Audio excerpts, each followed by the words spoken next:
गतिरोधक देत आहेत अपघातास निमंत्रण. पुलगाव महामार्गावरील संभावित अपघात रोखण्यासाठी गतिरोधक बांधण्यात येतात, मात्र गतिरोधकांवर पांढरे पट्टे नसल्याने गतिरोधक अपघातास कारणीभूत ठरत आहे.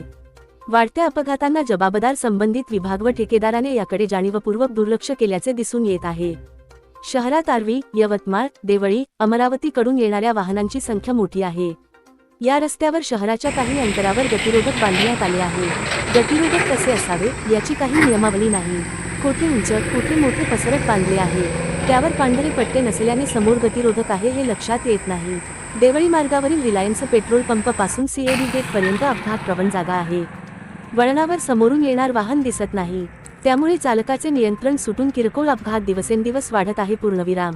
शहरातील प्रतिष्ठित व्यापारी इलियास कुरेशी व त्यांचा तरुण मुलगा नुकताच गंभीर जखमी झाले आहेत. तर गतिरोधकाच्या झटक्याने अरविंद लांबाडे वय 37 राहणार पहुळ हा मृत व्यक्ती जिवंत झाल्याची आश्चर्यकारक घटना घडल्याची चर्चा लोकांमध्ये दिसून आली.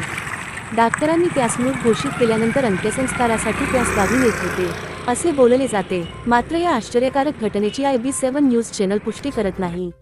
तर खड्ड्यांमुळे शहरालगतच्या रस्त्यांची चाळण झाली आहे. मोकाट जनावरे, कुत्रे, अतिक्रमण अपघातात भर टाकत आहे.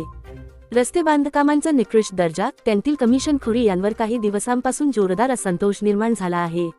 8 दिवसांत खड्यातून गिट्टी रस्त्यावर पसरून त्यावरून वाहने घसरून पडतात. रस्ते मृत्यूचे सापळे बनत आहे. तिकडे आर्वी शिरपूर मार्गाच्या बांधकामांची चौकशीची मागणी जोर धरत आहे. इकडे गतिरोधकावरून तीव्र असंतोष निर्माण होत असून गतिरोधकांवर पांढरे पट्टे मारावे अशी मागणी होत आहे. किरण उपाध्ये, IB7 न्यूज, वर्धा.